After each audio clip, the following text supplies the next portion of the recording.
नमस्कार. आजच्या hello doctor कार्यक्रमात मी डॉक्टर चेतन दिलीप साळुंखे आपल्या सर्वांचं मनपूर्वक स्वागत करतो.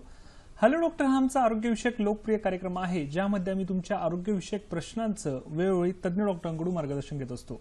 आजचा कार्यक्रम हा आमचा प्रायोजित कार्यक्रम आहे.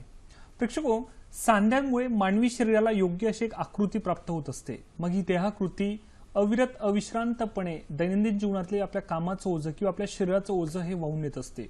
परंतु काही वेळा अपत्य पालनाने म्हणा किंवा अपघाताने किंवा वजन वाढल्यामुळे या सांध्यांमध्ये दुखण्यास सुरुवात होते. मग यावर घरगुती उपचार, त्यानंतर वेदनाशामक औषधे, शस्त्रक्रिया करून देखील यावर काहीच फरक पडत नाही. मग अशा वेळेस आपल्या मदतीला धावून येते ती म्हणजे आयुर्वेदातील पंचकर्म उपचार पद्धती. व त्याचा कसा फायदा होऊ शकतो या विविध पैलूंवर चर्चा करण्यासाठी, मार्गदर्शन करण्यासाठी आज आपल्याकडे आलेले आहेत सुप्रसिद्ध आयुर्वेद तज्ज्ञ डॉक्टर सत्यम गुजर सर. नमस्कार सर. आजच्या हॅलो डॉक्टर कार्यक्रमात आपलं मनपूर्वक स्वागत. डॉक्टर सत्यम गुजर हे एक निष्णात आयुर्वेदिक तज्ज्ञ म्हणून संपूर्ण महाराष्ट्रात सुपरिचित आहे. त्यांना पुणे विद्यापीठातून आयुर्वेदाचार्य ही पदवी त्यांनी संपादित केली असून गेली 18 वर्ष ते पुणे व मुंबई येथे यशस्वीपणे आयुर्वेदिक प्रॅक्टिस करत आहे. ओंकार आयुर्वेद या 9001-2015 व 14001-2015 ISO सर्टिफाईड ऑर्गनायझेशनचे ते संस्थापक आहेत. पुणे येथे हे प्रशस्त व सुसज्ज आयुर्वेदिक हॉस्पिटल असून ऑल आयुर्वेदिक ट्रीटमेंट्स अंडर वन रूफ या धर्तीखाली सर्व प्रकारच्या आजारांवर शास्त्रशुद्ध आयुर्वेदिक औषधी व पंचकर्म उपचार येथे उपलब्ध आहेत. पोटाचे विकार, पाठीच्या मणक्यांचे आजार, त्वचा विकार, सांध्यांचे आजार, हृदयविकार, स्त्री पुरुष वंध्यत्व, मधुमेह, किडनी विकार, दमा, कॅन्सर यांसारख्या अनेक विकारांवर ते विशेषत्वाने उपचार करतात. आज आपण त्यांच्याबरोबर सांध्यांचे आजार आणि त्यावर पंचकर्म उपचार या विषयावर चर्चा करणार आहोतच, त्यांचं मार्गदर्शन घेणार आहोतच. त्याबरोबर आपलाही सहभाग आजच्या कार्यक्रमात अपेक्षित आहे, आवश्यक आहे. आमच्याशी संपर्क साधण्यासाठी आणि आपले योग्य प्रश्न विचारण्यासाठी कृपया आम्हाला पुढील दूरध्वनी क्रमांकावर संपर्क करा. संपर्कासाठी आमचे दूरध्वनी क्रमांक आहेत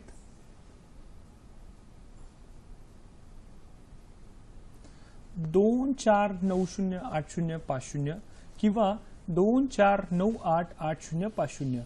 मुंबई बाहेरील प्रेक्षकांनी 022 हा एसटी कोड डायल करायला विसरू नका. कार्यक्रम सुरू करण्यापूर्वी प्रेक्षकांसाठी आमच्या काही सूचना आहेत.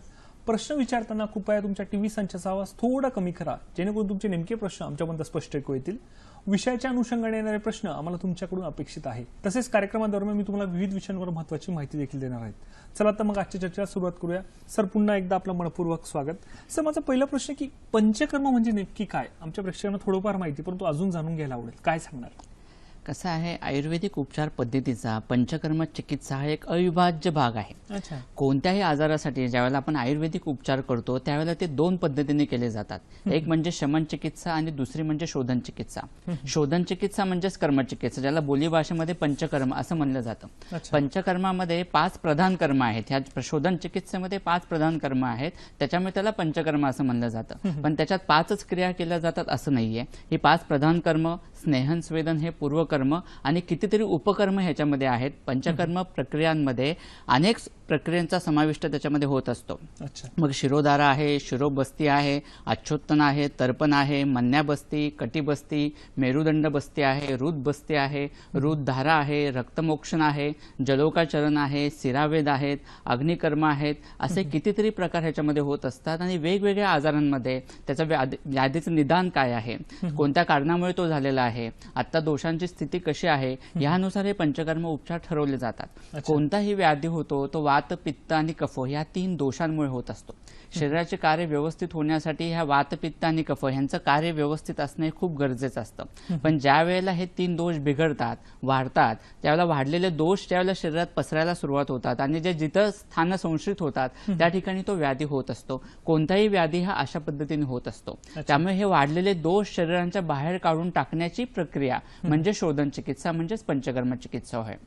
जवळच्या भागातून ते दोष बाहेर काढणं, मग ते उलटी वाटेद्वारे असो, त्याला वमन असं म्हणलं जातं, ते शौचाच्या जागेवाटे जुलाबांद्वारे असो, ज्याला विरेचन असं म्हणलं जातं, किंवा शौचाच्या जागेवाटे ज्यावेळेला आपण मोठ्या प्रमाणात काढे तेल आतमध्ये पुश करतो, ज्याला बस्ती असं म्हणलं जातं, नाकावाटे औषधं प्रविष्ट करणं, त्याला नस्य चिकित्सा असं म्हणलं जातं, आणि रक्तमोक्षण, की दोष जे आहेत ते रक्तामार्फत सगळ्या शरीरात पसरत आहेत, ते रक्तातले दोष बाहेर काढून टाकण्यासाठी रक्तमोक्षण करणं, मग ज्याच्यामध्ये सिरावेद असू देत किंवा जलौकाचरण असू देत, ही 5 प्रधान कर्म झाली. वमन, विरेचन, नस्य, रक्तमोक्षण आणि बस्ती.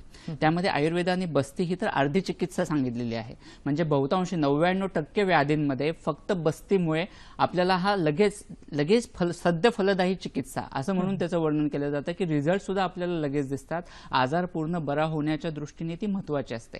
तर कोणतं कर्म करायचं, व्याधी कुठे आश्रित आहे, कोणते दोष वाढलेले आहेत, त्याच्यानुसार पंचकर्मातला कोणता प्रकार करायचा आहे, कोणतं कर्म करायचं आहे ते वैद्य ठरवत असतो. आणि पंचकर्माचे रिझल्ट हे अतिशय ड्रॅमॅटिक असतात. म्हणजे आयुर्वेदाची युनिक चिकित्सा आहे असं तुम्ही म्हणलं तरी चालेल. म्हणजे अगदी एखाद्या कोम्यामध्ये असणारा पेशंट फक्त नस्य देऊन सुद्धा त्याला संज्ञा प्राप्त होते किंवा तो सावध व्हायला मदत होत असते. कितीतरी पॅरालिसिसचे पेशंट ज्यांना नुकताच पॅरालिसिस झालेला आहे, मग तो इन्फेक्शनमुळे असू देत, म्हणजे तिथला रक्तपुरवठा थांबल्यामुळे असू देत किंवा क्लॉट झाल्यामुळे असू देत किंवा रक्तवाहिनी फुटल्यामुळे, रक्तदाब जुना आहे, रक्तवाहिनी फुटली आणि त्याच्यामुळे पॅरालिसिस झालंय, अशी कारणं ह्याच्यामध्ये वेगवेगळी असतात. पण कोणतीही कारणं असली आणि पॅरालिसिस असेल तर अशा केसेसमध्ये पंचकर्माचे रिझल्ट अतिशय छान आहेत. कोणत्याही व्याधी म्हणजे कोणत्या आयुर्वेदानुसार कोणत्याही स्रोतसाशी संबंधित व्याधी असू देत, कोणत्याही सिस्टीमचा व्याधी असू देत, त्याच्यामध्ये पंचकर्म उपचारांचे रिझल्ट हे अतिशय छान मिळत असतात. निश्चितच. म्हणजे प्रेक्षक आपण असं म्हणता येईल पंचकर्म ही आयुर्वेदातली एक मुख्य संजीवनी आहे की ज्याद्वारे आपण इतक्या आजारांचं आपण निदान करू शकतो. सर, या उत्तराला अनुसरून माझा पुढचा प्रश्न की या उत्तरात तुम्ही बऱ्याच आजारांविषयी माहिती दिली, तर सर्व आजारांसाठी पंचकर्माचा उपयोग होतो का, याबद्दल आमच्या प्रेक्षकांना काय सांगणार? बहुतांश असं म्हणलं तरी चालेल की आयुर्वेदाने ज्या वेळेला आपण एखाद्या आजाराची चिकित्सा सांगितली जाते त्यावेळेला चरकाचार्यांनी, जो प्रमुख चिकित्सेचा ग्रंथ आयुर्वेदामध्ये सांगितला जातो चरक संहिता, जी चरकाचार्यांनी लिहिलेली आहे, त्याच्यामध्ये प्रत्येक वेळेला ज्यावेळेला चिकित्सेची सुरुवात करतात ती शोधनाने केली जाते. म्हणजे शोधन करून जे दोष शरीरात वाढले आहेत ते बाहेर काढून टाकले आणि नंतर शमन चिकित्सा सुरू केली तर ती आयडियल ट्रीटमेंट होते, ती ग्रंथोक्त ट्रीटमेंट होते, शास्त्रोक्त ट्रीटमेंट होते आणि ती केली त्या पद्धतीने आपण गेलो तो आजार पूर्ण बरा व्हायला मदत होत असते. स्वाभाविक आहे दोषांचं फक्त तिथल्या तिथे शमन करणं, आभ्यंतर औषधांनी पोटात औषधं घेऊन ते तिथल्या तिथे दोष कमी करणं आणि पंचकर्म करून शोधन करून ते दोष बाहेर काढून टाकणं, ह्याच्यातले रिझल्ट हे आपल्याला लगेच जाणवण्यासारखे आहेत. त्यामुळे जे मिळणारे रिझल्ट असतात ते फास्ट असतात. दोष पूर्ण आधी शक्य तितके आपण बाहेर काढून टाकले आणि नंतर शमन चिकित्सा केली आणि त्याच्यानंतर त्या अवयवाला बल प्राप्त करून देणारी बृहन चिकित्सा, रसायन चिकित्सा केली तर तो आजार कायमस्वरूपी बरा व्हायला मदत होत असते. त्यामुळे कोणत्याही आजारासाठी पंचकर्म चिकित्सा ही उपयोगी असते, अगदी कोणत्याही आजारासाठी. म्हणजे अगदी आपण शिरापासून सुरुवात केली, केस गळणं आहे, केस गळण्याचा खूप ज्यांना त्रास होतो त्यांना नस्य चिकित्सेचा उपयोग अतिशय चांगला होतो, शिरोधाराचा उपयोग अतिशय चांगला होतो, शिरोबस्तीचा उपयोग चांगला होतो. त्याच्यामुळे केस गळणं, केस लवकर पांढरे होणं, चाई असेल तर त्याच्यामध्ये जलोकाचरण याचा उपयोग अतिशय चांगला होतो. जळवा लावणं, त्या ठिकाणी लेप लावणं, ह्याच्यामुळे त्या ठिकाणी पुन्हा केस यायला मदत होत असते. ज्यांना मायग्रेनचा त्रास आहे, डोकेदुखी, अर्धशिजेचा त्रास वर्षानुवर्ष असणारे पेशंट असतात, ह्याच्यामध्ये वमनाचा उपयोग खूप चांगल्या पद्धतीने होत असतो, नस्याचा उपयोग अतिशय चांगल्या पद्धतीने होत असतो. अतिशय पित्त वाढून डोकेदुखी असेल तर विरेचनाचा उपयोग ह्याच्यामध्ये खूप चांगला होतो. काहींना जुनाट सर्दी असते, वर्षानुवर्ष सर्दी असते, कफ तिथे साठून राहिलेला असतो, सायनसचा त्रास असतो आणि सायनस तिथे कफ साठून राहिल्यामुळे वाताच्या गतीला अवरोध निर्माण होतो आणि त्याच्यामुळे सायनसचा त्रास किंवा न्यूरॅल्जिया सारखे आजार असतात की जो वात खूप वाढल्यामुळे नसांवर परिणाम करतो. या सगळ्या ठिकाणी तुम्हाला वमनाचा उपयोग अतिशय चांगल्या पद्धतीने होतो. नस्य देऊन शोधन नस्य म्हणजे नाकावाटे जर शोधन औषधं पुश केली तर तो साठून राहिलेला कफ बाहेर पडायला मदत होते आणि त्रास कमी व्हायला मदत होते. पॅरालिसिस किंवा मेंदूशी संबंधित जे आजार आहेत, मस्तिष्काशी संबंधित, मग ते सेरेब्रल पाल्सी सारखे आजार असू देत किंवा पार्किन्सन डिसीज सारखे आजार असू देत, ह्यासारख्या आजारांमध्ये सुद्धा पंचकर्माचा उपयोग अतिशय चांगला आहे. मग ते रुग्णानुसार आणि व्याधीनुसार ते बस्ती असू देत, विरेचन असू देत किंवा नस्य असू देत. जर स्पॉन्डिलायटिसचा त्रास आहे, स्पॉन्डिलोसिसचा त्रास आहे, पाठीच्या मणक्यांशी संबंधित आजार आहेत, ते तिथे मन्याबस्ती आहे, कटिबस्ती आहे, बस्ती आहे, यांचे रिझल्ट अतिशय चांगल्या पद्धतीने होतात. इनफर्टिलिटीचे सध्या केसेस आपल्याला खूप मोठ्या प्रमाणात दिसतात, वंध्यत्वाच्या केसेस इतक्या प्रमाणात वाढत चाललेल्या आहेत. त्याच्यामध्ये पंचकर्माचे रिझल्ट अप्रतिम मिळतात. वर्षानुवर्ष रिपोर्ट्स तर सगळे नॉर्मल आहेत, पण त्रास तर म्हणजे इनफर्टिलिटी आहे, मूलबाळ राहत नाहीये. अशा वेळेला पंचकर्माचे रिझल्ट खूप छान आहेत. मग तिथे विरेचन असू देत, बस्ती असू देत, यांनी रिझल्ट आपल्याला अतिशय चांगल्या पद्धतीने दिसायला मदत होत असते. निश्चित आपण असं म्हणू शकतो की सर्व आजारांना एक रामबाण उपाय अशी आपण संज्ञा वापरली तरी हरकत नाही. सर, कार्यक्रमात पुढे जाण्यापूर्वी आपल्याला एक फोन आलाय, संजयजी यांचा फोन आलाय ठाण्यावरून. नमस्कार संजयजी, आपला प्रश्न विचारा. सर, मला पाठीच्या मणक्याचा आजार आहे. अच्छा. आता हातापायाला मुंग्या येतात, त्यावर पंचकर्म काय करता येईल काय? किती दिवस झाले त्रास होतोय तुम्हाला? मला हा जवळजवळ महिना 2 महिन्यापासून त्रास आहे. वय किती आहे आता आपलं?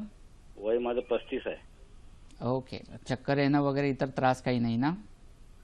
चक्कर वगैरे नाहीत, पण मानाची खाली केली ना की थोडंसं मुंग्या येतात हातापायाला. अच्छा. सतत बसून कॉम्प्युटरवरच काम आहे का आपलं? नाही, असं माझं मॅन्युअल वर्क आहे. ओके, अच्छा.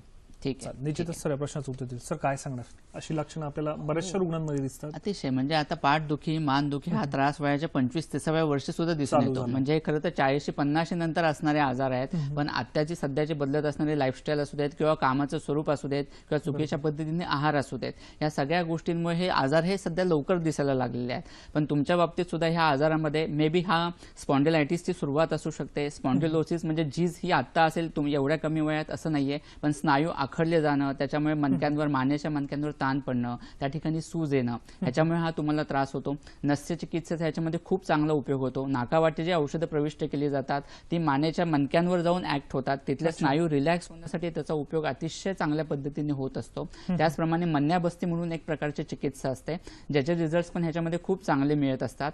हा सगळ्या गोष्टी, दुखणं हा प्रकार आहे किंवा मानेच्या मणक्याला सूज येणं हा प्रकार आहे, हा वाताशिवाय होत नाही आणि वातासाठी बस्ती चिकित्सा खूप चांगली आहे. तर हे पंचकर्म तुम्ही करून घेतले तर रिझल्ट नक्कीच चांगल्या पद्धतीने तुम्हाला मिळतील. बरोबर, निश्चितच संजयजी सरांनी सांगितल्याप्रमाणे जर पंचकर्माचा उपयोग करून घेतला, निश्चितच तुम्हाला अगदी संजीवनीकृत किंवा एक चांगले रिझल्ट. कसं आहे, बऱ्याच वेळेला सांधे दुखायला लागले की आपल्याला संधिवात तर झाला नाही ना, किंवा 40 नंतर वय वाढतंय म्हणून सांधे दुखतात असं सगळ्यांना वाटत असतं. पण प्रत्येक वेळेला संधिवातच झाला की सांधे दुखतात अशी गोष्ट नाहीये. अगदी आता जसं आपण म्हणतो की वयाच्या 10व्या वर्षापासून, 5 वर्षापासून 25-30 मध्ये सुद्धा सांधेदुखीला सध्या सुरुवात झालेली दिसते. कितीतरी पेशंट आपल्याला दिसत असतात. सो सांधेदुखीचा विचार करताना आजार ज्यावेळेला तुम्हाला होतोय त्यावेळेला त्याचं निदान प्रामुख्याने होणं ही गोष्ट खूप महत्वाची आहे की सांधेदुखी कशामुळे झाली. कारण सांधेदुखी हा कोणताही आजार नाहीये, तर त्या आजाराचं लक्षण आहे. त्यामुळे कोणत्या आजारामुळे सांधेदुखी झालेली आहे ह्याचं प्रथम निदान होणं हे खूप गरजेचं असतं. म्हणजे त्या पद्धतीने उपचार करणं, मग पंचकर्म उपचार असू देत किंवा शमन चिकित्सा आहे, हे करणं सोपं होत असतं. ज्यावेळेला आपण सांधेदुखीच्या कारणांचा विचार करतो त्यावेळेला तो 2 पद्धतीने होणं गरजेचं असतं. म्हणजे प्रत्यक्ष सांध्यांमध्ये होणारे बदल आणि त्याच्यामुळे सांधेदुखीचा दिसणारा त्रास, आणि दुसरी अप्रत्यक्ष कारणं म्हणजे इतर व्याधी आहेत आणि त्याच्यामुळे सांधेदुखी हे लक्षण दिसतंय. सांध्यांच्या रचनेमध्ये काही बदल झालेला नाहीये, पण इतर आजारांमुळे त्याच्यावर परिणाम होतोय आणि सांधेदुखी लक्षण दिसते. आणि अशा पद्धतीने त्याचं निदान करून हे उपचार होणं गरजेचं असतं. ज्या वेळेला आपण रचनाशी संबंधित म्हणजे सांध्यांच्या रचनामध्ये प्रत्यक्ष सांध्यांवर परिणाम झालेला आहे आणि त्याच्यामुळे सांधेदुखी लक्षण दिसते, ह्याचा आधी प्रामुख्याने विचार करू. याच्यामध्ये प्रामुख्याने स्वाभाविक दिसणारा जो व्याधी आहे तो संधिवात. अच्छा, निश्चितच सर आपण या प्रश्नावर चर्चा करूयाच. त्यापूर्वी आता वेळ झाली एका छोट्याशा विश्रांतीची. कुठेही जाऊ नका, बघत राहा कार्यक्रम हॅलो डॉक्टर.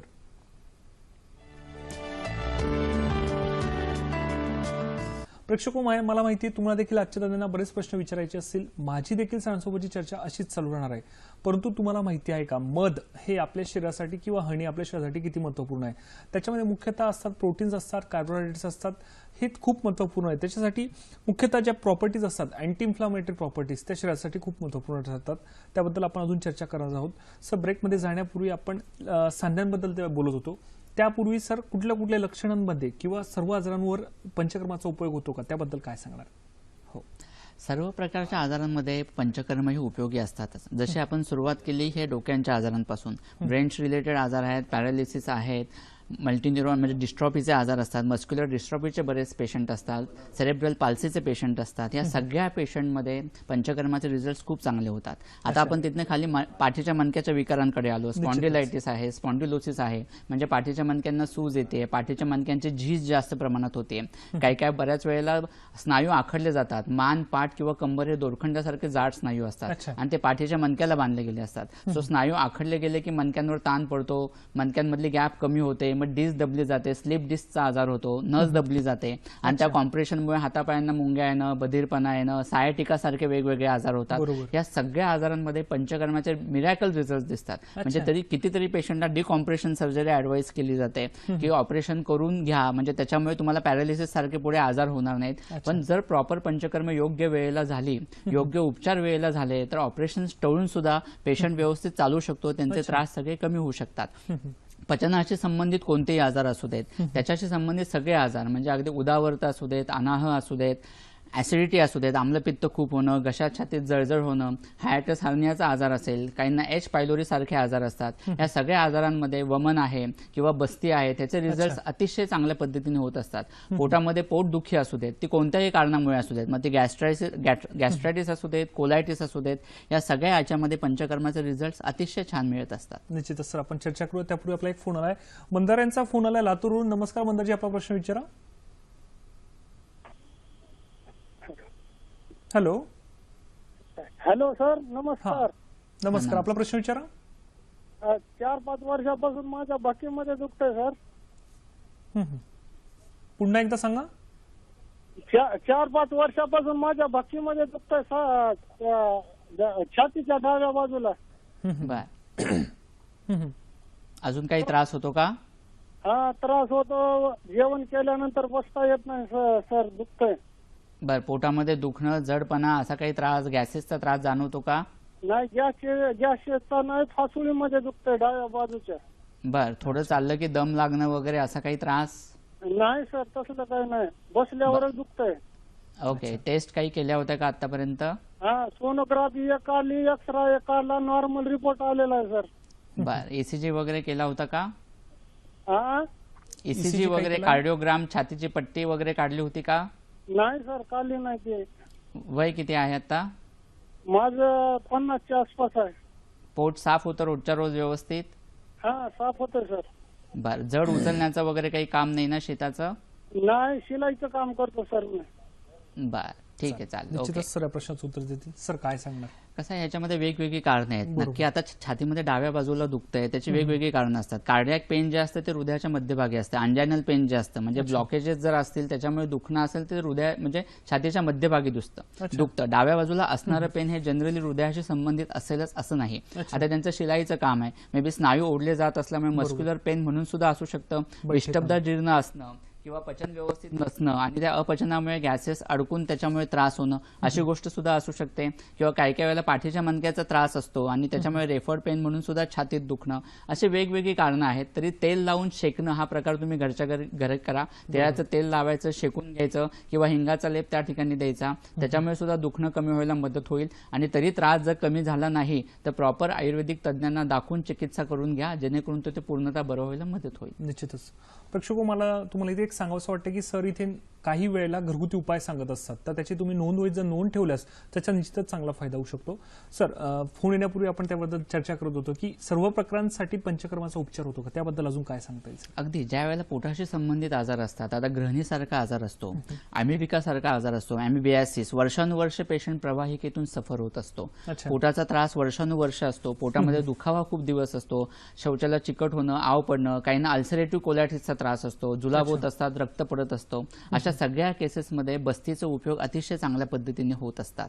सांध्यांशी संबंधित सर्व आजार आहेत ते आपण डिटेलमध्ये बोलणार आहोत. सगळ्या सांध्यांच्या विकारांमध्ये पंचकर्म ही संजीवनी आहे, त्याच्यामुळे आजार पूर्ण बरा होण्याच्या दृष्टीने ते उपयोगीच आहे. इनफर्टिलिटीमध्ये जे आपण बोललो की ज्यांना ऑलिगोस्पर्मिया आहे, शुक्राणू वाढत नाहीये, शुक्राणू कमी आहेत, त्यांची हालचाल व्यवस्थित नाहीये, तर शुक्रवस स्तोत्रसाशी संबंधित जर आजार असतील तर तिथं विरेचन करावं असं आयुर्वेद सांगतो. त्यामुळे विरेचन केलं, बस्ती केले, ह्याच्यात रिझल्ट खूप छान मिळतात.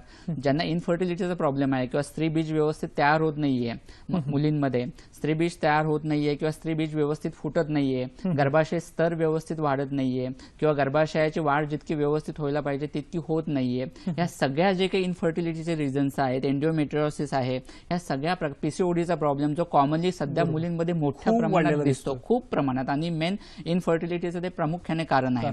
तर ह्याच्यामध्ये पंचकर्माचे बस्तीचे रिझल्ट खूप छान आहेत.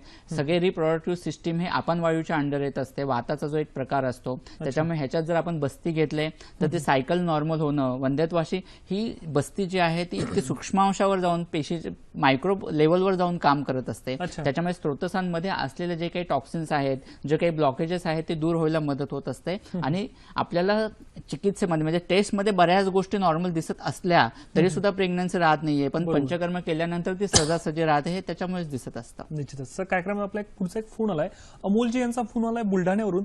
नमस्कार अमोलजी, आपला प्रश्न विचारा. हॅलो, नमस्कार, आपला प्रश्न विचारा. हा सर, माझा हिप जॉईंट वॉल खराब झालेला आहे. ओके, तर त्याच्यासाठी काही तुमचं हे पंचकर्म वगैरे ते काही व्यवस्थित राहील का? वय किती आहे आता? माझं 31. 31. राईट. म्हणजे नेक्रोसिस आहे का? वॅस्क्युलर नेक्रोसिस? म्हणजे माझ्या लक्षात नाही आलं सर. बर, ठीक आहे, नो प्रॉब्लेम. निश्चितच सर या प्रश्नाचं उत्तर राईट देईल. साईडचं आहे. सर, राईट अच्छा, साईडचं. सर, ठीक आहे, ठीक निश्चितच आहे. सर काय असं सांगणार? असतं ह्या वयामध्ये हे कॉमनली 25 ते 35 हे वय आहे, ज्याच्यामध्ये अवॅस्क्युलर नेक्रोसिस ऑफ फिमर म्हणजे हिप जॉईंटचा जो सांधा असतो तो सांधा खराब होणं हा त्यांचा तोच आजार आहे. त्याची झीज व्हायला लागते, त्या ठिकाणी रक्तवाहिन्यांचा पुरवठा जो व्यवस्थित व्हायला पाहिजे तो होत नाही आणि स्वाभाविक रक्तपुरवठा व्यवस्थित झाला नाही तर त्या ठिकाणी झीज व्हायला लागते, डेड होतं, नेक्रोसिस होतं, म्हणजे प्रॉपर तिथल्या पेशी ह्या मरून जातात आणि स्वाभाविक त्यामुळे पेशंटला दुखावा खूप असतो, चालताना पाय लपकतो, ठणका जास्त असतो, शरीराचं ओझं तो हिप जॉईंट पेलू शकत नाही आणि याच्यामध्ये ऑपरेशन हा एकच ॲलोपॅथिक सायन्समध्ये पर्याय असतो. पण जर लगेचच्या लगेच डायग्नोसिस झाल्या जर आपण आयुर्वेदिक उपचार केले, पंचकर्म उपचार अतिशय उत्तम आहेत. बस्ती ह्याच्यामध्ये खूप छान तुम्हाला रिझल्ट दिसतील. पिंडस्वेद म्हणून एक प्रकार असतो, भाताचा शेक असतो, त्याचे रिझल्ट अतिशय चांगले मिळतात. वृक्ष चिकित्सा याच्यामध्ये होणं आधी खूप गरजेचं आहे आणि वृक्ष चिकित्सेनंतर रसायन चिकित्सा. नेक्रोसिस झाले म्हणजे तिथल्या पेशी मेलेल्या आहेत आणि मृत झालेल्या पेशींना पुन्हा संजीवन देण्याची जी चिकित्सा आहे ज्याला रसायन चिकित्सा म्हणलं जातं, जी आयुर्वेदाची विशिष्ट चिकित्सा आहे, जी फक्त आयुर्वेदातच होऊ शकते. म्हणजे एखाद्या अवयवाच्या पेशी पुन्हा जीवित करणं ही जी रसायन चिकित्सा आहे ती तुम्हाला होणं गरजेचं आहे. त्या पद्धतीने ट्रीटमेंट लगेच सुरू करा, वेळ घालून उपयोग नाहीये, कारण सांधा अजून जितका जास्त निकामी होत जाईल तितका त्रास वाढत जाईल. त्यामुळे लगेच पंचकर्म करून त्याच्या पुढे चिकित्सा होणं गरजेचं आहे. बऱ्याच वेळेला असं होतं पंचकर्म आणि शमन हँड इन हँड दोन्ही एकत्रित होणं गरजेचं आहे. फक्त पंचकर्म केलं म्हणजे आजार बरा झाला असं नाही, शमन चिकित्सेने सुद्धा बरेच आजार बरे होतात. प्रत्येक वेळेला पंचकर्म नेसेसरी असतं असं नाही, पण बरेच आजार असे आहेत की जे पंचकर्म म्हणजे शोधन चिकित्सा प्लस पोटातली औषधं दोन्ही प्रॉपर एकत्रित झाली तर तो आजार पूर्ण बरा व्हायला मदत होत असते. बरोबर, निश्चितच अमोलजी सरांनी सांगितल्याप्रमाणे जर पंचकर्माचा उपयोग करून घेतलात निश्चितच तुम्हाला चांगला फायदा होऊ शकतो. सर आपण प्रकरणांबद्दल बोलत होतो, त्याबद्दल अजून काय सांगता येईल सर? याच्यानंतर पुढच्या वेगवेगळे व्याधी, व्हेरिकोज व्हेन्स सारखा आजार खूप मोठ्या पेशंट बऱ्याच पेशंटला आतापर्यंत दिसत असतो. थ्रम्बोसिस सारखा आजार असतो, क्लॉट्स वेगवेगळ्या ठिकाणी होत असतात, म्हणजे हृदयात रक्तपुरवठा करणारा रक्तवाहिनीमध्ये होतो, मेंदूला करणारा होऊ शकतो, किडनीला रक्तपुरवठा करणारा रक्तवाहिनीमध्ये होऊ शकतो. हे जे त्रास आहेत ह्याच्यामध्ये बस्तीचा उपयोग आहे, पिंडस्वेदचा उपयोग आहे, अतिशय चांगल्या पद्धतीने होत असतो. कंजेशन कुठे कुठे झालेलं आहे तर त्याचं विलयन करण्याच्या दृष्टीने, तिथं दोषांचा समुच्चय नष्ट होण्याच्या दृष्टीने हे पंचकर्म उपचार आपल्याला अतिशय चांगल्या पद्धतीने उपयोगी होत असतात. डोळ्यांचा आजार आहे, नंबर जास्त प्रमाणात वाढत चाललाय, कमी होत नाहीये, कोणाला ग्लॉकोमाचा त्रास जास्त प्रमाणात असतो, त्याच्यामध्ये तर्पण चिकित्सा अतिशय चांगल्या पद्धतीने उपयोगी होत असते. अशा वेगवेगळ्या आजारांमध्ये आपल्याला पंचकर्म खूप छान रिझल्ट देत असतात. निश्चितच सर, कार्यक्रमात आपला पुढचा फोन आलाय, श्रीकांतजी यांचा फोन आलाय लातूरवरून. नमस्कार श्रीकांतजी, आपला प्रश्न विचारा. Hello sir. हा नमस्कार, आपला प्रश्न विचारा. सर माझं काय आपल्या मांड्याच्या ते जांगामध्ये जे शिरा आहेत ना सर. हा बोला. हॅलो, हा मांड्याच्या आपल्या टीव्ही संचाचा आवाज कमी करा बरं आणि प्रश्न परत सांगा. नाही सर, पूर्ण टीव्हीचा आवाज कमी. अच्छा चला ठीक आहे. हा, शिरांमध्ये काय झालं? म्हणजे जे शिरा जे आहेत ना सर आपल्या कमरेमध्ये जांग्याच्या, हा ते आकडून धरल्यासारखं वाटतंय, लांब पाय टाकता येत नाही, मोटरसायकलवर बसता येत नाही, परत डाव्या बाजूच्या बकाळीमध्ये दुखते. अच्छा, अजून काही त्रास होतो का? हा त्रास होतो सर, इकडलं काही चोळायला गेलं की थोडस बरं वाटतंय, परत तेच चालू, मोटरसायकलवर पण बसता येत नाही. ओके ओके, ठीक आहे. निश्चितच सर या प्रश्नाचं उत्तर देईल. सर काय सांगता येईल, टिपिकल लक्षणं दिसतात? अगदी कसं आहे, ज्या वेळेला त्या ठिकाणी दूषित रक्त साठून राहायला लागतं, बऱ्याच वेळेला बऱ्याच पेशंटमध्ये उभं राहून काम असतं किंवा सतत खुर्चीवर बसून काम असतं, त्याच्यामुळे दोष ड्यू टू ग्रॅव्हिटी अधोमार्गी खालच्या बाजूला पायाकडे राहायला सुरुवात होत असते आणि त्याच्यामुळे वाताच्या गतीला अवरोध निर्माण होतो, सिरा आखडल्या जातात, स्नायू आखडल्या जातात, एक प्रकारचा संकोच होतो आणि या सगळ्या गोष्टींमुळे सिरा ओढल्या जाणं, दुखणं, मांड्यांच्या ठिकाणी, पोटऱ्यांच्या ठिकाणी अशा गोष्टी होत असतात. हळूहळू अशाच पेशंटमध्ये पुढे व्हेरिकोज व्हेन्स सारखा सुद्धा त्रास होऊ शकतो किंवा काही काही पेशंटमध्ये डीव्हीटी सारखा त्रास होत असतो, डीप वेन थ्रम्बोसिसचा, अशी गोष्ट असते. सो याच्यामध्ये पिंडस्वेदाचा उपयोग तुम्हाला अतिशय छान होईल. पिंडस्वेदाने रिझल्ट याच्यामध्ये खूप चांगले होतात. ते दोषांचं विलयन व्हायला मदत होते, कंजेशन कमी व्हायला मदत होते, वाताची जी गती अवरुद्ध झाली ती नॉर्मल व्हायला मदत होते आणि त्रास कमी होतो. आणि त्याच्याबरोबरच गोक्षुरादी गुगुळी नावाचं एक औषध तुम्हाला इझिली अवेलेबल होईल, ते सकाळ संध्याकाळ घ्या, 2-3 महिने तुमचा त्रास त्यांनी कमी व्हायला मदत होईल. बरोबर. निश्चितच श्रीकांतजी, सरांनी सांगितल्याप्रमाणे काही घरगुती उपचार करून घेतल्यास, सोबतच तज्ज्ञ आयुर्वेद डॉक्टरांचा सल्ला घेऊन जर पंचकर्म करून घेतल्यास निश्चितच त्याचा चांगला फायदा होऊ शकतो.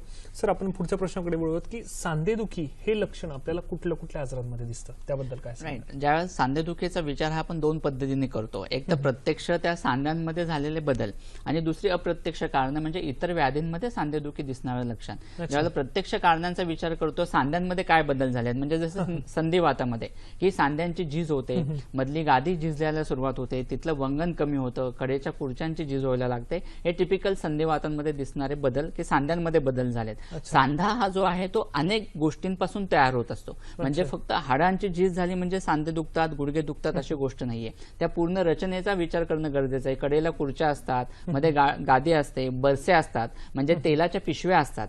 म्हणजे तयार करताना किती, एखादी अवयव तयार करताना किती बारीक सारीक गोष्टींचा विचार केला जातो आणि अवयव तयार होतो की गुडघ्यांची हालचाल इतक्या जास्त प्रमाणात होते, प्रत्येक सांध्याची हालचाल इतक्या जास्त प्रमाणात होते, ते घर्षण होऊ नये म्हणून मध्ये फक्त गादीच दिली नाही, त्या कडेच्या मांसपेशींशी पण घर्षण होऊ नये म्हणून बरसे असतात, ह्या तैल पिशव्या असतात. म्हणजे एका सांध्यांच्या भोवताली ऑलमोस्ट 14 ते 15 तैल पिशव्या असतात की जेणेकरून हे घर्षण टाळलं जातं. त्यामुळे स्वाभाविक आहे, ज्या वेळेला बऱ्याच वेळेला टेंडॉनचा प्रॉब्लेम असतो, म्हणजे सांध्यांच्या भोवती जे मांसपेशी असतात, जो बोनला बांधले गेलेले असतात, त्याला टेंडॉन म्हणलं जातं. मग त्या ठिकाणी इन्फ्लामेशन होणं, त्या ठिकाणी सूज येणं, बऱ्याच वेळेला लिगामेंट्सचा प्रॉब्लेम असतो, खुर्चेचा प्रॉब्लेम असतो, खुर्च्या तुटली जाते, खुर्च्या झिजली जाते, एखादा दोरा तुटतो, खुर्च्या फाटली जाते, खुर्च्या आखडली जाते आणि त्याच्यामुळे सांध्यांची हालचाल व्यवस्थित होत नाही, अशी गोष्ट होते. काही काही वेळेला सांध्यांच्या वरच्या मांसपेशींमध्ये सूज असतो, त्याच्यामुळे दुखावा जास्त होतो. काही काही वेळेला इन्फेक्शन्स वेगवेगळे होतात, ट्युबरक्युलर इन्फेक्शन आहे, पोलिओचं इन्फेक्शन आहे,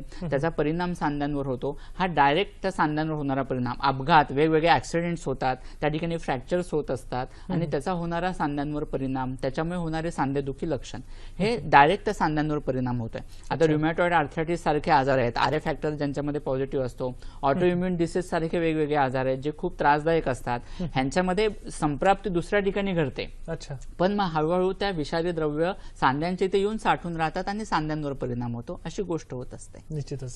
प्रेक्षको, माझी सरांसोबतची चर्चा अशीच चालू राहणार आहे. तत्पूर्वी आता वेळ झाला एका छोट्याशा विश्रांतीची. सर, आपण कार्यक्रम ब्रेकमध्ये जाण्यापूर्वी आपण सांधेदुखी लक्षण कोणकोणत्या आजारांमध्ये दिसतं याबद्दल बोलत होतो, त्याबद्दल आमच्या प्रेक्षकांना काय सांगणार? अगदी आता जसं आपण म्हणलो की संधिवात हे प्रामुख्याने दिसणारं व्याधी आहे की ज्याच्यामध्ये सांधेदुखी लक्षण दिसत असतं. आमवात, वातरक्त हे सारखे प्रामुख्याने दुसरे व्याधी आहेत ज्याच्यामध्ये मोठ्या प्रमाणात सांधेदुखी हे लक्षण दिसत असतं. सगळे सांधे याच्यामध्ये अफेक्ट होत असतात. काहींना फक्त गुडघे दुखतात, काहींना घोटे दुखतात, काहींचे सर्व सांधे अफेक्ट झालेले असतात. हा रचनेमध्ये डायरेक्ट झालेला बदल. काही अप्रत्यक्ष कारणं अशी असतात की ज्या सांध्यांमध्ये रचनेत तर काही बदल होत नाही, पण पेशंटला सांधे दुखणं असा प्रकार होत असतो. आयुर्वेदाने ऑलमोस्ट 45 ते 47 असे वेगवेगळे व्याधी सांगितलेले आहेत ज्याच्यामध्ये सांधेदुखी लक्षण स्वरूपात दिसते. सांध्यांमध्ये बदल होत नसला तरी सुद्धा मग ते जुनाट ताप आहेत, ताप शरीरात मुरला गेलेला आहे, त्याच्यामुळे सांधेदुखी लक्षण दिसणं. उदावर्त सारखे व्याधी आहेत की जे वाताची गती प्रतिलोम झालेली आहे, वात शरीरात खाली न सरकता शरीरात पसरतोय आणि ज्याच्यामुळे मान, पाठ, कंबर दुखणं, जडपणा, गॅसेस अशा प्रकारचे लक्षणं दिसत आहेत. ग्रहणी बरेच वर्ष असेल त्याच्यामुळे, अर्श मूळव्याधीचा त्रास बरेच वर्ष असेल त्याच्यामुळे, पांडू, हिमोग्लोबिन कमी आहे आणि त्याच्यामुळे पूर्ण सांधेच नाही पूर्ण अंग दुखतंय, अशा प्रकारचे इतर व्याधी असतात की ज्याच्यामध्ये संप्राप्ती दुसऱ्या ठिकाणी घडलेली असते पण परिणाम सांधेदुखी म्हणून होत असतो. निश्चितच. सर, कार्यक्रमात आपला पुढचा फोन आलाय, उर्मिलाजी यांचा फोन आलाय लातूरवरून. नमस्कार उर्मिलाजी, आपला प्रश्न विचारा. पाठीच्या मणक्यामध्ये गॅप आहे सर, 5व्या मणक्यामध्ये. बर, खूप त्रास होते. काय त्रास होतो आता? त्रास काय होतोय? पाठ खूप दुखते. अच्छा, ओके. पायामध्ये मुंग्या येणं, बधीरपणा, जडपणा असा काही त्रास जाणवतो का? गॅप आहे. बर, ठीक आहे. वय किती आहे आता? आपलं वय किती आहे? 42 वर्ष वय आहे माझं. ठीक आहे, ओके. चालेल. निश्चितच सर या प्रश्नाचं उत्तर देतील. सर, काय सांगणार? 42 वर्षे, टिपिकल पाठीचं दुखणं आहे. बरोबर आहे. कसं आहे, वात ज्या वेळेला शरीरामध्ये साठून राहतो, मग तो प्रसूती वातानंतर सुरुवात असू देत किंवा 40 नंतरचा वात वाढल्यामुळे असू देत किंवा त्यांची प्रकृती वाताची असल्यामुळे किंवा तशा पद्धतीचा आहार विहार घेतला जाणं, एकदम पाठीच्या मणक्यांमधली गॅप कमी झालेली अशी गोष्ट होत नाही. वर्षानुवर्ष शरीरात ज्या वेळेला बदल होत असतात, हळूहळू पाठीच्या मणक्यांची झीज होते, स्नायू आखडले जातात, मणक्यांवर ताण पडतो, डिस्क खाली सरकते आणि नस दबली जाते. त्याच्यामुळे त्यामुळे तो त्रास जाणवायला सुरुवात होत असते. कटिबस्ती म्हणून पंचकर्मातला एक प्रकार असतो, त्याचे रिझल्ट तुम्हाला अतिशय छान मिळतील. पिंडस्वेद प्लस कटिबस्ती आणि बस्ती हे पंचकर्म उपचार करून घ्या, त्यांनी त्रास कमी व्हायला अतिशय मदत होईल. निश्चितच उर्मिलाजी सरांनी सांगितल्याप्रमाणे उपचार पद्धतीचा जर आपण अनुलोम हे केल्यास, उपयोग करून घेतल्यास त्याचा चांगला फायदा होऊ शकतो. सर काय सांगणार, आपण मगाशी जे बोलत होतो की सांधेदुखी हे लक्षण कुठल्या कुठल्या आजारांमध्ये दिसतं, त्याबद्दल काय सांगणार? त्यामुळे सांधेदुखीचा विचार करताना फक्त लक्षण स्वरूप बऱ्याच वेळेला फक्त सांधे दुखतायत, त्याच्यामुळे तात्पुरते पेन किलर्स घेणं, दुखणं कमी होण्यासाठी औषधं घेणं, नंतर हळूहळू स्टिरॉइड्स घेणं आणि कशाचाच फरक पडत नाहीये तर मग ऑपरेशनचा सल्ला दिला जातो, शस्त्रक्रियेचा सल्ला दिला जातो. त्याच्यामुळे फक्त तात्पुरते उपचार करून उपयोग नाहीये. सांधेदुखी नक्की कोणत्या व्याधीचे लक्षण म्हणून निर्माण झाले याचं निदान होणं गरजेचं आहे. पंचकर्म चिकित्सा सुद्धा ज्यावेळेला आपण करतो त्यावेळेला व्याधीचं निदान झालं तरच पंचकर्म योग्य पद्धतीने करू शकतो.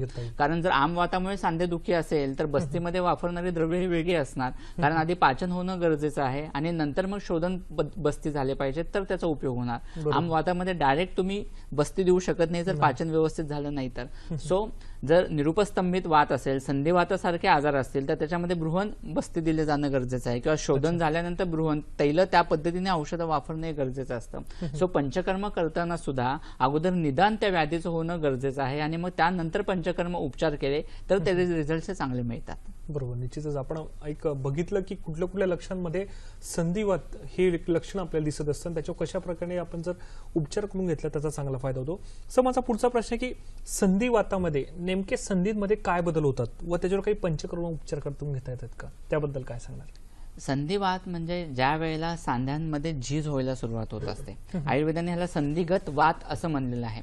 वात वाढल्यामुळे सांध्यांवर परिणाम होणं. आपल्याला इथे स्लाइड्स दिसत आहेत की सांधेमध्ये मधली जी गादी आहे ती हळूहळू झिजायला सुरुवात होते. हाडांची कडेची आहे ती झीज व्हायला सुरुवात होत असते आणि नंतर हळूहळू हाडांची झीज झाल्यानंतर तिथे बोनी स्पर्स व्हायला लागतात आणि त्याच्यामुळे सांधेदुखीची लक्षणं दिसायला लागतात. मग अशा पेशंटमध्ये चालताना त्रास होतो, सांधे कटकट वाजायला लागतात. बसला असेल तर काही त्रास होत नाही, पण चालायला सुरुवात केली की सांधे दुखायला लागतात. उठता बसताना त्रास होतो, जिने चढता उतरताना त्रास जास्त प्रमाणात व्हायला लागतो. हळूहळू चालताना पाय लपकल्यासारखा वाटतो, कारण ते गुडघे पूर्ण शरीराचं वजन पेलू शकत नाहीत. जनरली संधिवात हा गुडघ्यांमध्ये कॉमनली दिसतो आणि त्याच्यानंतर वंशन संधी म्हणजे हिप जॉईंट्समध्ये कॉमनली दिसत असतात. इतर सांध्यांमध्ये पण दिसतो, पण कॉमनली अफेक्ट होणारे हे दोन सांधे आहेत. त्यामुळे 40-50 नंतर ज्या वेळेला तुमच्या सांधेदुखीचा त्रास असतो तो बहुतांशी संधिवात या आजारामध्ये होत असतो. बऱ्याच वेळेला ज्यावेळेला त्रास सुरू होतो त्यावेळेला तात्पुरते उपचार, वेदनाशामक औषधं, स्टेरॉइड्स, फिजिओथेरपी इतक्या सगळ्या गोष्टी केल्या जातात आणि ज्या वेळेला चालताच रुग्णाला येत नाहीये, सांध्यांची झीज इतकी झाली आहे की हाडं एकमेकांवर घासली जातात, अशी वेळ होते, वेदना खूप तीव्र असतात, त्यावेळेला मग जॉईंट ट्रान्सप्लांटचा सल्ला दिला जातो. पण एवढी वेळ एक तर येणार नाही ह्याची रुग्णांनी काळजी घेणं गरजेचं आहे. कारण तात्पुरते फक्त वेदनाशामक औषधं न घेता तो आजार कसा बरा होईल, ती झीज कशी थांबेल. वात ज्यावेळेला शरीरामध्ये खूप वाढतो त्यावेळेला सांध्यांची झीज होत असते, त्यामुळे ते वाताचं शरीराचं प्रमाण कमी होणं गरजेचं आहे. म्हणजे ज्या वेगात झीज होते तो वेग तिथंच थांबेल, झीज तिथंच थांबेल आणि हळूहळू झीज भरून येण्याच्या दृष्टीने औषधोपचार होणं हे गरजेचं असतं. त्यामुळे शरीरातला वात कमी होण्याच्या दृष्टीने आपल्याला बस्ती चिकित्सेचा इथं उपयोग खूप चांगल्या पद्धतीने होत असतो. निश्चितच. सर आपल्या कार्यक्रमात पुढचा फोन आलाय, बाळासाहेब यांचा फोन आलाय नाशिकवरून. नमस्कार बाळासाहेब, आपला प्रश्न विचारा. हॅलो, आपला प्रश्न विचारा. नमस्कार डॉक्टर, मी आवारे बोलतोय, बाळासाहेब, नाशिकहून. मिसेस आहे ना 45 वय आहे आणि सांधेदुखीचा त्रास होतोय 6 महिन्यापासून. 6 महिन्यापासून त्रास होतो आणि एक चेकअप केलंय ब्लडचं, अँटीसीसीपी 123 आलेलं आहे. आणि ठीक आहे. सांध्यांच्या ठिकाणी सूज असते का? खांद्याला नाही पण पंजाला आहे, पायाचे पंजे आणि हाताचे जे हे आहे ना बोट आहे ना त्यांना सूज येते आणि पायाला सूज येऊन दुखता येते. ठीक आहे, ठीक आहे. निश्चितच सर या प्रश्नाचं उत्तर देतील. सर काय सांगणार? वातरक्त म्हणून एक आजार असतो. रक्तातला वात ज्या वेळेला वाढतो आणि त्याचा परिणाम म्हणून जे काही लक्षणं दिसत असतात, जेव्हा जे काही त्रास होत असतात, अँटीसीसीपी त्यांचं पॉझिटिव्ह आहे, हा रक्तातला एक प्रकारचा वात आहे. त्याचा होणारा त्या अँटीबॉडीजचा सांध्यांवर होणारा तो परिणाम आहे आणि त्याच्यामुळे दुखणं आहे. जनरली आजाराची सुरुवात छोट्या सांध्यांपासून होते आणि नंतर मोठे सांधे इन्व्हॉल्व्ह होत असतात. वातरक्तामध्ये बस्ती ही अर्धी चिकित्सा सांगितली. सो त्यांचं निदान वातरक्त असल्यामुळे बस्ती होणं गरजेचं आहे. बस्तीमध्ये सुद्धा वातरक्तानुसार त्यानुसार ते द्रव्य वापरणं खूप गरजेचं आहे. आणि त्याच्यानंतर रक्तमोक्षण केलं तर त्याचे रिझल्ट तुम्हाला खूप चांगले मिळतील. इव्हन डायरेक्ट आता तुमचे पंजे खाली पायाचे इथे दुखत आहेत, तिथे जर जळवा त्यांना डायरेक्ट लावल्या, तिथे अशुद्ध म्हणजे रक्त जे साठून टॉक्सिन्स तिथपर्यंत रक्तात थ्रू गेले आहेत, त्या रक्तातून टॉक्सिन्स बाहेर पडले की ते दुखणं कमी व्हायला मदत होईल. त्याच्यामुळे बस्ती करून घ्या, रक्तमोक्षण करून घ्या आणि नंतर शमन औषधी पण त्याला प्रॉपर होणं गरजेचं आहे. म्हणजे रूट कॉज साठी ट्रीटमेंट होऊन जाईल आणि त्यांचा त्रास कायमस्वरूपी बरा होऊन जाईल. बरोबर, निश्चितच. बाळासाहेब सरांनी सांगितल्याप्रमाणे जर तज्ज्ञ आयुर्वेद डॉक्टरांचा सल्ला घेतला आणि पंचकर्माचा जर उपयोग करून घेतला, निश्चितच मॅडमांना चांगला फायदा होऊ शकतो. सर, प्रश्न विचारण्यापूर्वी एक आपल्याला आपल्या प्रश्नाचं जे उत्तर चालू होतं की संधिवातामध्ये जे बदल होतात आणि त्याच्यावर पंचकर्म उपचार, तुम्ही बस्तीबद्दल सांगत होता, त्याबद्दल काय सांगाल सर? बस्ती ह्याच्यामध्ये खूप महत्वाची आहे. 40 नंतर 45 नंतर म्हणूनच खरं तर वर्षातून एकदा बस्ती आयुर्वेद का करा असं सांगत असतो की 40 नंतर वात शरीरात खूप वाढलेला असतो. तो वाढलेला वात जर आपण सतत बस्तीद्वारे शोधन करत राहिलो, बाहेर काढत राहिलो, तर त्याच्यामुळे सांध्यांवर मणक्यांवर जो होणारा परिणाम आहे तो होणार नाही. तिक्तक्षीर बस्ती म्हणून एक प्रकार असतो. म्हणजे कडू औषधे जे असतात त्यांनी दूध सिद्ध करून त्याच्यामध्ये तूप, वेगवेगळे औषधयुक्त तूप मिक्स करून त्याचे जर बस्ती आपण सतत देत राहिलो, आधी कालबस्ती क्रम करून घेतला आणि नंतर तिक्तक्षीर बस्ती सतत वापरले, तर कितीतरी पेशंटचे ज्यांचे जॉईंट ट्रान्सप्लांट म्हणजे गुडघे बदलण्याचे ऑपरेशन सांगितलेले आहेत ते टळू शकतात. असे कितीतरी केसेस आहेत. म्हणजे 70 to 80% केसेसमध्ये ऑपरेशनची वेळ येत नाही. फक्त आपल्याला तात्पुरती चिकित्सा न करता, फक्त दुखणं कमी होण्याचा विचार न करता आणि मग डायरेक्ट ऑपरेशनची वेळ येते आणि खूपच झीज झालेली असेल तर शेवटी ऑपरेशन शिवाय पर्याय राहत नाही. अगदीच गादी पूर्ण झिजली गेली, बोनी स्पर्स इतके वाढलेले आहेत की ते खूप घासले जात आहेत, तर मग शेवटी ऑपरेशन करण्याची वेळ येते. पण इथपर्यंत वेळ न येता अगोदरच तुम्हाला त्रास होतोय त्यावेळेला तुम्ही आयुर्वेदाकडे वळालात, त्यावेळेला शमन चिकित्सा सुरू केली, योग्य बस्ती उपचार झाले, शिरोधारा आहे, जानुधारा म्हणून आहे, जानु बस्ती म्हणून पंचकर्मातले प्रकार आहेत. हे फक्त संधिवाताच्या बाबतीत. बऱ्याच पेशंटमध्ये 40 नंतर 50 नंतर किंवा मुलांमध्ये सुद्धा वात प्रकृती असेल, वाताचा त्रास असेल तर सांधे वाजतात खूप, चालताना आवाज येतो, गुडघ्यांचा येतो. तर अशामध्ये तुम्ही तीळ तेलाचे, साध्या तेलाचे जरी तिथे बँडेज तिथे ठेवलं, पट्टी ठेवली गुडघ्यांवर, तरी त्या तेलामुळे वाताचं शमन होणार आहे आणि तुमचा त्रास कमी होणार आहे. त्यामुळे आपण विचार करताना तो त्रास कसा कमी होईल, वाताचं प्रमाण कसं कमी होईल, सांध्यांच्या रचनांवर त्याचा परिणाम कसा होणार नाही ह्याचा विचार केला गेला पाहिजे. त्या पद्धतीने चिकित्सा केली पाहिजे. वेगवेगळे पंचकर्म उपचार आहेतच, फक्त आधी त्याचं निदान करून की हा संधिवातच आहे ना, आणि मग त्या पद्धतीने पंचकर्म उपचार, पोटातली औषधं आणि त्याच्यानंतर मग रसायन चिकित्सा, भ्रूण चिकित्सा ही होणं गरजेचं आहे. म्हणजे ऑपरेशन पर्यंतची वेळ येणार नाही आणि अगदी तिथपर्यंत वेळ गेली असेल तरी ऑपरेशन करण्याच्या अगोदर हे पंचकर्म उपचार तुम्ही करा, रिझल्ट तुम्हाला नक्कीच चांगले मिळतील. सर, मला या उत्तराला अनुसरून माझा पुढचा प्रश्न असा होता की बऱ्याच वेळा गुडघ्यांची झीज झालेली दिसते, त्याच्यामुळे जॉईंट ट्रान्सप्लांटचा सल्ला दिला जातो.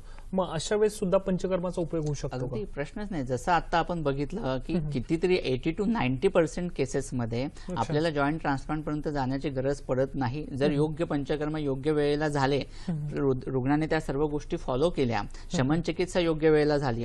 कारण इतक्या 40-45 वर्षांचा, 60 वर्षांपासून जे तुम्ही सांधे वापरताय किंवा जिची झीज इतक्या मोठ्या प्रमाणात झाली, तर स्वाभाविक आहे आपण ट्रीटमेंट सुरू केली म्हणून 3-4 महिन्यात पूर्ण झीज भरून आली असं तर होणार नाही.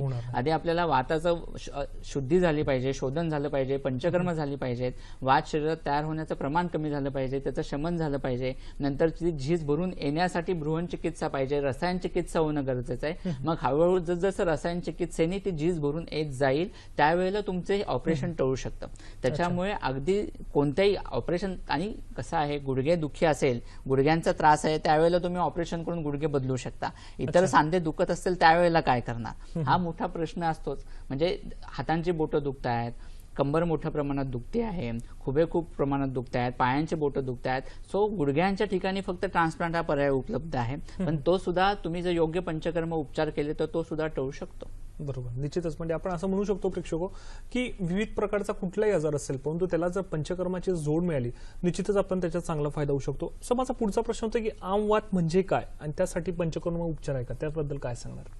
आमवाताचे सुद्धा बरेच रुग्ण आपल्याला दिसत असतात. संधिवातानंतर कॉमनली दिसणारा आजार सांधेदुखीमध्ये, म्हणजे ज्याच्यामध्ये सांधेदुखी हे लक्षण दिसतं ते म्हणजे आमवात. सध्याचे आपले बदलणारे फास्ट फूड इतक्या मोठ्या प्रमाणात आहेत, चुकीच्या पद्धतीने आहाराच्या सवयी आहेत, जेवणाच्या वेळा अतिशय चुकीच्या आहेत, त्याच्यामुळे आमसारखे विषवत पदार्थ शरीरात तयार होतात की जे शरीर घटक म्हणून ऍब्सॉर्ब पण होत नाहीत, मलभाग म्हणून बाहेर टाकले जात नाहीत, आणि जो चिकटा असतो, जे काही विषारी पदार्थ शरीरात साठून राहतात, आपण टॉक्सिन्स म्हणूयात, आम म्हणूयात, ते साठून राहिलेले टॉक्सिन्स मग हळूहळू रक्तात थ्रू सांध्यांपर्यंत जातात आणि तिथपर्यंत गेल्यामुळे सांध्यांच्या मधले जे अंतर आहे तिथे ते स्वाभाविक आर्म साठून राहिला तर सांध्यांच्या वाताच्या गतीला अडथळा निर्माण होतो, सांधे दुखायला लागतात, सूज त्या ठिकाणी मोठ्या प्रमाणात येते, उष्ण स्पर्श जाणवतो, ठसठसत रुग्णाला म्हणजे वृश्चिक दंशवत पीडा असं आयुर्वेदाने वर्णन केलंय. विंचूट चावल्यानंतर जशा वेदना होतील तशा वेदना ह्याच्यामध्ये असतात. त्याच्यामुळे ह्याच्यामध्ये पाचन बस्ती, पाचन चिकित्सा खूप महत्वाची आहे आणि त्याच्यानंतर बस्ती, पिंडस्वेद, पत्रपोटली यासारखे पंचकर्म उपचार केले तर आमवातामध्ये रिझल्ट अतिशय चांगले मिळतात.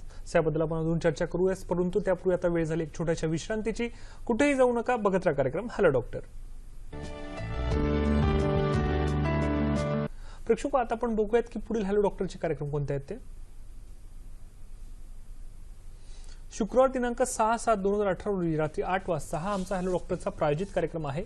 विषय आहे मणक्याचे आजार आणि आयुर्वेद. सहभागी आहेत डॉक्टर आबासाहेब रणदिवे. तसेच शनिवार दिनांक 7/7/2018 रोजी रात्री 8 वाजता हा देखील आमचा हॅलो डॉक्टरचा प्रायोजित कार्यक्रम आहे. विषय आहे पंचकर्म, वंध्यत्व आणि आयुर्वेद. सहभागी आहेत डॉक्टर विनेश नगरे. तसे रविवार दिनांक 8/9/2018 रोजी रात्री 8 वाजता हा देखील आमचा हॅलो डॉक्टरचा प्रायोजित कार्यक्रम आहे. विषय आहे गुडघ्याच्या सांधेरोपण शस्त्रक्रिया, समज आणि गैरसमज. सहभागी आहेत डॉक्टर राकेश पाटील. प्रेक्षक, तुमच्याला जर आजच्या विषयासंबंधीचे काही आपले प्रश्न असल्यास तर आम्हाला तुम्ही ईमेल आयडी देखील संपर्क साधू शकतात, जेणेकरून कार्यक्रमाच्या पुढील भागात आम्ही त्याचं उत्तर देण्याचा प्रयत्न करू. सर, ब्रेकनंतर पुन्हा एकदा आपलं मनपूर्वक स्वागत आहे. सर, माझा पुढचा प्रश्न आहे की वात रक्त म्हणजे काय, त्यामध्ये नेमकी लक्षणं कुठली दिसतात आणि त्यावर काही पंचकर्म उपचार आहेत का, काय सांगणार? वातरक्त हा आयुर्वेदाने सांगितलेला एक महत्वाचा व्याधी आहे. म्हणजे कितीतरी आधुनिक शास्त्रानुसार सांगितलेले जॉईंट डिसऑर्डर, सांध्यांशी संबंधित असणारे वेगवेगळे जे आजार आहेत ते आयुर्वेदोक्त वातरक्त ह्या व्याधीमध्ये समाविष्ट होतात. त्याचा स्पेक्ट्रम हा खूप मोठा आहे. म्हणजे गाऊट असू देत, स्क्लेरोडर्मा असू देत, वेगवेगळे प्रकारचे ऑटोइम्युन डिसीज असू देत, SLE सारखे जे आहेत ते, ह्या सगळ्यांचा समावेश, ह्या मग रायटर्स डिसीज असू देत, या सगळ्यांचा समावेश या वातरक्तामध्ये होत असतो. त्याच्यामुळे नको असणारे टॉक्सिन्स, एक तर आपले जे काही चुकीच्या पद्धतीचा आहार विहार आहे, सतत बसून काम आहे, प्रवास जास्त प्रमाणात आहे, रक्तदुष्टी करणारे हेतू आहेत, या सगळ्याचा परिणाम म्हणून एका बाजूला नको असणारे टॉक्सिन्स जे काही शरीरात तयार होत आहेत ते रक्ता थ्रू सांध्यांच्या मध्ये येऊन साठून राहतात. सांध्यांच्या आवरणाला सूज येत असते, मधला अंतर तिथले तिथे टॉक्सिन साठून राहिल्यामुळे वाताच्या गतीला अडथळा निर्माण होतो. मग सांधे दुखणं, सुजणं, ठसठसणं अशा प्रकारच्या जे काही वेदना आहेत ह्या पेशंटला जाणवायला सुरुवात होत असतात. त्यामुळे ह्या वातरक्तामध्ये त्या पद्धतीने चिकित्सा होणे खूप गरजेचं आहे. त्यामुळे बस्ती चिकित्सा ही वातरक्ताची अर्धी चिकित्सा सांगितलेली आहे. बस्तीचे रिझल्ट वातरक्तात अतिशय चांगले मिळत असतात. रुग्णानुसार फक्त त्याच्या मागची कारणं काय आहेत, त्याची प्रकृती काय आहे याचा विचार करणं खूप गरजेचं आहे. मग त्यानुसार पत्रपोटली असू देत, पिंडस्वेद असू देत, बस्ती असू देत, रक्तमोक्षण असू देत, त्याचे रिझल्ट खूप चांगले मिळतात. अँकिलोजिंग स्पॉन्डिलायटिस सारखा आजार आहे, मोठ्या प्रमाणात सध्या ह्याचं प्रमाण वाढलेलं आहे. तरुण मुलांमध्ये जनरली हा होतो. 15 ते 35 या एज ग्रुपमध्ये होणारा हा आजार असतो. परिणाम ह्याचा जरी पाठीच्या मणक्यांवर होत असला प्रामुख्याने तरी तो एक संधिवाताचा प्रकार आहे. पाठीच्या मणक्याच्या सांध्यांवर त्याचा परिणाम होतो. HLA-B27 ही टेस्ट ह्याच्यामध्ये पॉझिटिव्ह असते. त्या अँटीजेन्सचा परिणाम शरीरातल्या पेशींवर व्हायला सुरुवात होते, मणक्यांवर व्हायला सुरुवात होते आणि हळूहळू तिथे बोनी स्पर्स वाढायला लागतात आणि पाठीचे मणका एकमेकांना जोडला जातो. बांबू स्पाईन असं त्याला म्हणलं जातं. रुग्णाच्या स्टान्समध्ये बदल होतो, स्नायू आखडले जातात, झोपेमध्ये त्रास जास्त होतो. म्हणजे एका कुशीवर वळता येत नाही, पाठीवर झोपता येत नाही, दुखावा जास्त प्रमाणात असतो, सकाळी उठू शकत नाही, इतका त्रास पेशंटला वाढायला लागतो आणि सगळ्याच क्रिया करणं अवघड होतं. ह्या केसेसमध्ये ह्याला ॲलोपॅथिकमध्ये औषधच नाहीत आणि हळूहळू त्रास तर वाढणार आहे. मग अशा केसेसमध्ये पंचकर्माचे रिझल्ट अप्रतिम मिळतात. फक्त सिव्हिरिटी आजाराचे जास्त असल्यामुळे 6-6 महिन्याने, वर्षांनी ते करणं गरजेचं आहे. मग ते बस्ती असू देत, पिंडस्वेद असू देत किंवा रक्तमोक्षण असू देत, हे जर पंचकर्म व्यवस्थित झाले आणि पुढे शमन चिकित्सा कंटिन्युअस चालू राहिली तर गाऊट, SLE सारखे ऑटोइम्युन डिसीजेस, अँकिलोजिंग स्पॉन्डिलायटिस सारखे आजार, रिमॅटॉइड आर्थरायटिस हा जो प्रकार आहे तो सुद्धा ऑटोइम्युन मध्येच येणारा असतो आणि तो वातरक्तामध्येच येणारा असतो. ह्या सगळ्या प्रकारचे आजार बरे व्हायला याच्यामध्ये मदत होत असते. निश्चितच की आपण म्हणू शकतो, प्रेक्षक बघितलं की वातरक्षा दुर्धर आजारांमध्ये देखील पंचकर्माचा नक्कीच चांगला फायदा होऊ शकतो. सर, माझा पुढचा प्रश्न आहे की संधिवातामध्ये किंवा संधिगत जे दुखणं असतं त्याच्यामध्ये कोणकोणते पंचकर्माचा उपयोग कशा पद्धतीने केला जातो त्याबद्दल काय सांगणार सर? राईट. आता आपण जे वेगवेगळ्या आतापर्यंत वेगवेगळे आजार बघितले आणि त्याच्यात पंचकर्माचे प्रकार बघितले, त्याच्यामध्ये बहुतांशी सगळे प्रकार सांगून झाले. तर आपण स्लाइड्स काही बघूयात, म्हणजे हे आपल्याला पेशंटला लक्षात यायला, रुग्णांना मदत होईल. आता आपल्याला इथे पहिली स्लाइड दिसते, स्नेहन.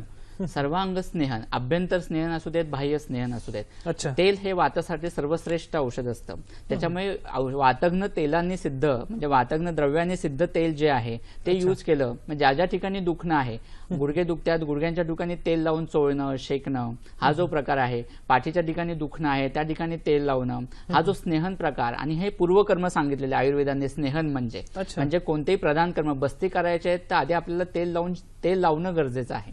पुढचा जो प्रकार आहे तो स्वेदन. स्वेदन म्हणजे जो दुखरा भाग आहे त्या ठिकाणी स्वेद देणं, शेकणं. तेल लावून शेकलं जातं. गुडघे दुखतात, मग त्या ठिकाणी नाडी स्वेद आहे, पत्रपोटली स्वेद आहे, पिंड स्वेद आहे. आता आपण जे पिंड स्वेद भातांनी शेकण्याचा तो स्वेदनाचा प्रकार आहे. पानं जे आहेत, आता गुडघा दुखतोय, तुम्ही निर्गुंडीची पानं आणली, एरंडमुळाची पानं आणली, बाफवली आणि शेकणं, तरी सुद्धा त्रास कमी व्हायला मदत होते. तो स्वेदन हा जो प्रकार आहे तो शरीरातला वात कमी करणारा आहे, त्यामुळे त्याचा उपयोग अतिशय चांगल्या पद्धतीने होत असतो.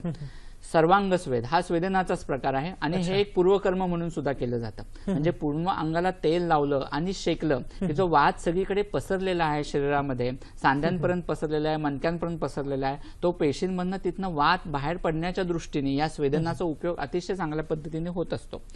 पिंड स्वेद हा स्वेदनाचाच प्रकार आहे. पाठीच्या मणक्यांशी संबंधित जे आजार आहेत, स्नायू आखडले जात आहेत, व्हेरिकोज वेन्स सारखा त्रास आहे, अशा पेशंट्समध्ये कंबर खूप दुखते, स्पॉन्डिलायटिस, स्पॉन्डिलोसिस सारखे आजार आहेत, याच्यामध्ये पिंड स्वेदाचा उपयोग अतिशय चांगल्या पद्धतीने होत असतो. तिथला वात कमी होणं, त्या अवयवांना बल मिळणं, याच्यामध्ये ह्याचा उपयोग खूप चांगल्या पद्धतीने होतो. पत्रपोटली स्वेद हा पंचकर्माचाच एक प्रकार आहे, स्वेदनाचाच एक प्रकार आहे. ह्या ठिकाणी सुद्धा वात लगेच कमी करून दुखावा कमी होण्यासाठी याचा उपयोग चांगल्या पद्धतीने होत असतो. अच्छा, निश्चितच सर आपण पंचकर्माबद्दल अजून चर्चा करूयात, परंतु तत्पूर्वी आता वेळ झाली आजच्या आरोग्य सल्ल्याची. प्रेक्षक बघूयात आजचा आरोग्य सल्ला काय आहे ते.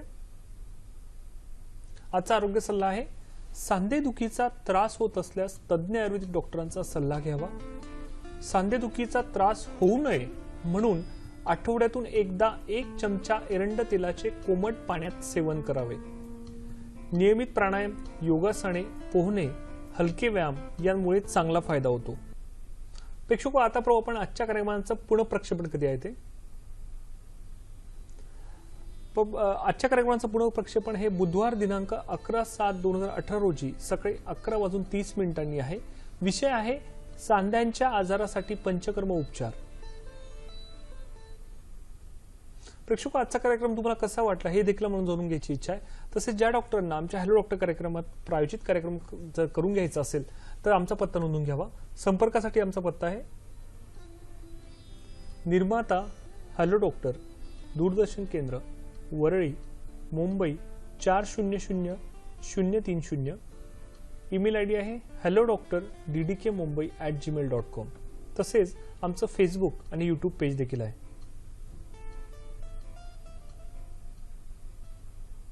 सर मग कशी आपण पंचकर्म उपचारांचा आपण त्याबद्दल बोलत होतो, त्याबद्दल अजून काय सांगता येईल सर. आपल्याला पुढची स्लाइड या ठिकाणी दिसते आहे.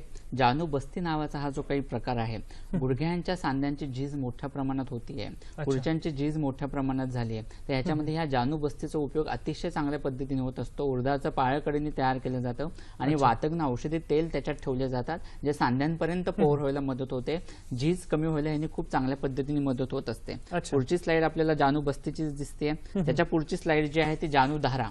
या जानुधाऱ्याचा उपयोग सुद्धा अतिशय चांगल्या पद्धतीने होत असतो. संधिवातामध्ये त्याचे रिझल्ट चांगल्या पद्धतीने मिळतात. वातरक्त, आमवात ह्यासारख्या केसेसमध्ये सुद्धा वापरू शकतो, पण संधिवात आणि वातरक्त ह्याच्यामध्ये कॉमनली आपण हे यूज करतो. रक्तमोक्षण, ज्या ज्या ठिकाणी दुखरा सांधा आहे, वातरक्त आहे, आमवात आहे, सांधे दुखतायत, सुजतायत, एखाद्याच ठिकाणी ठणका खूप जास्त प्रमाणात आहे, तिथं रक्तमोक्षणाचे रिझल्ट अतिशय चांगल्या पद्धतीने मिळतात. म्हणजे जळू लावल्या लावल्या दुखणं पेशंटचं कमी झालं हे रुग्णाला जाणवायला सुरुवात होते, कारण अवकुंठित वात त्यांनी लगेच कमी व्हायला मदत होते. रक्तप्रसारण झालं, टॉक्सिन्स बाहेर पडले की त्यांनी त्रास कमी होतो. मन्याबस्ती किंवा कटिबस्ती. सर आपण याबद्दल अजून बोलूयात, तत्पूर्वी आता वेळ झाली आहे आजच्या कार्यक्रमाची. प्रेक्षको मला काही ओळी आठवत आहेत की आयुष्याच्या वाटेवरती असे काही आपल्याला क्षण येत असतात की संपूर्ण आयुष्य आपल्याला अंधारमय वाटायला लागतं. मग या अंधारमय वाटेवर एखाद्या आशेची किरण आपल्याला संपूर्ण वाट दाखवत असते. जसे की संधिगत वातामध्ये किंवा संधिगतच्या दुखण्यामध्ये, असं या दुर्धर दुखण्यामध्ये पंचकर्म उपचारांचा जर फायदा करून घेतला, त्याचा जर उपयोग करून घेतला, निश्चितच आपल्याला सुंदरसे रिझल्ट साध्य करू शकतात. सर, आज आपण इथे आलात व आमच्या प्रेक्षकांना सांध्यांचे आजार आणि पंचकर्म उपचार या विषयावर इतकी महत्त्वपूर्ण माहिती दिली, त्याबद्दल सह्याद्री वाहिनीतर्फे व माझ्या हॅलो डॉक्टरच्या संपूर्ण टीमतर्फे मी आपला मनपूर्वक आभार व्यक्त करतो. धन्यवाद.